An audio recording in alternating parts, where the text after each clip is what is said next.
সমস্যা সেটা প্রথম যেটা বলবো, যেটা কিন্তু আমাদের মাল্টি অর্গানের ক্ষেত্রে প্রয়োজন। মাল্টি অর্গানের জন্য ভীষণ রকম গুরুত্বপূর্ণ। এই ভিটামিনের অভাবে কিন্তু প্রচুর হেলথ ইস্যুস আসে। এই ভিটামিনের সাথে প্রত্যক্ষ রিসার্চ বলছে প্রত্যক্ষ সম্পর্ক রয়েছে ডায়াবেটিসের।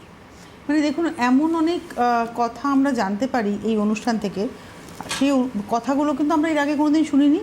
আর আপনার পরে আমি জানি না আর কেউ বলবেন কি না। না, নিশ্চয়ই বলবেন, কারণ দেখুন, যারা যেসব চিকিৎসকরা পড়াশোনার সাথে জড়িত, এই ভিটামিন পি এর কথাটা আমরা শুনিনি, সত্যি শুনিনি। একদমই তাই।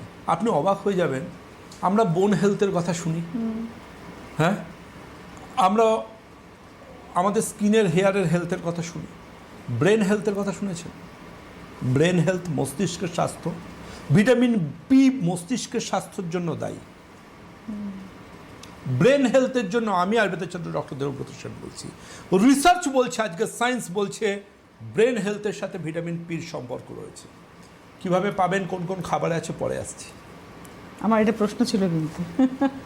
সবচেয়ে বড় সম্পর্কিত কিসের সাথে জানেন? ভিটামিন পির টোটাল কার্ডিওভাস্কুলার সিস্টেমের সাথে, হার্টের সাথে সম্পর্কিত। ভিটামিন পি আপনার হার্টকে ভালো রাখার জন্য অনবদ্য ভূমিকা পালন করে।